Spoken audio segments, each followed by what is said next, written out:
প্রযুক্তি নির্ভর বিশ্বের সবচেয়ে আলোচিত ও বহুল ব্যবহৃত প্রযুক্তি এখন কৃত্রিম বুদ্ধিমত্তা বা এআই, যার মাধ্যমে মুহূর্তেই মিলছে যে কোনো প্রশ্নের উত্তর। সহজ হয়ে যাচ্ছে দৈনন্দিন কাজ। তবে সুবিধার আড়ালে বাড়ছে এক নতুন শঙ্কাও।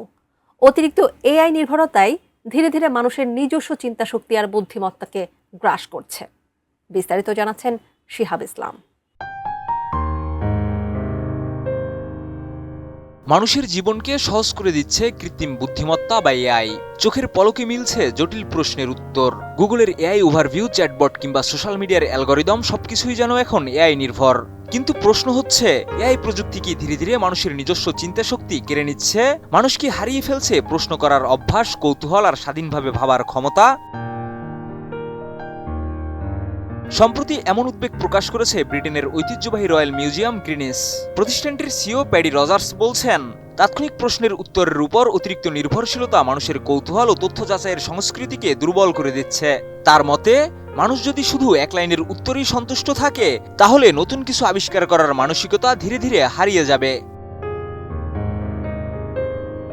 এছাড়া ফার্স্টলাইট নামের একটি গবেষণা প্রকল্পের উদ্বোধনে রজার্স ইতিহাসের উদাহরণ তুলে ধরে বলেন, শত শত বছর আগে জ্যোতির্বিজ্ঞানীরা হাতে লিখে আকাশের অসংখ্য তথ্য সংরক্ষণ করেছিলেন। তখন সেই তথ্যের তাৎক্ষণিক প্রয়োজন না থাকলেও ৩৫০ বছর পর সেই ডেটাই নৌ চলাচলের গুরুত্বপূর্ণ তথ্য প্রমাণে কাজে এসেছে।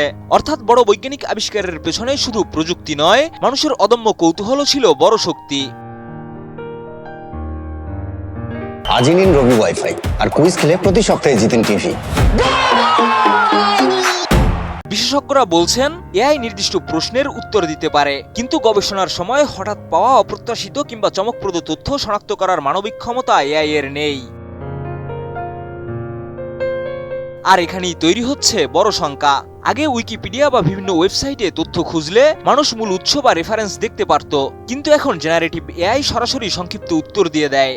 ফলে ব্যবহারকারীরা তথ্যের উৎস যাচাই না করেই তা বিশ্বাস করছে। বিশেষজ্ঞরা একে বলছেন কগনিটিভ আউটসোর্সিং, অর্থাৎ নিজের চিন্তাভাবনার দায়িত্ব প্রযুক্তির হাতে তুলে দেওয়া।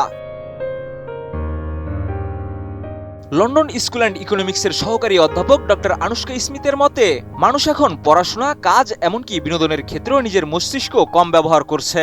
এর ফলে ক্ষতিগ্রস্ত হচ্ছে স্মৃতিশক্তি, বিশ্লেষণ ক্ষমতা এবং শেখার দক্ষতা। তবে এর মানে এই নয় যে এআই শুধুই ক্ষতিকর, বরং বিজ্ঞানে এআই এর সফলতার উদাহরণও রয়েছে অনেক। ২০২৪ সালে গুগল ডিপমাইন্ডের আলফাফোল্ড 2 প্রোটিনের গঠন নির্ভুলভাবে অনুমান করে বিশ্বজুড়ে আলোচনায় আসে।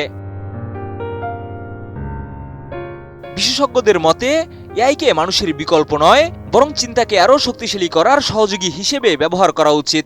লিঙ্কডিনের সহ-প্রতিষ্ঠাতা রিড হফম্যানের মতে, এআইকে ব্যবহার করা যেতে পারে নিজের চিন্তার ভুল খুঁজে বের করার জন্য।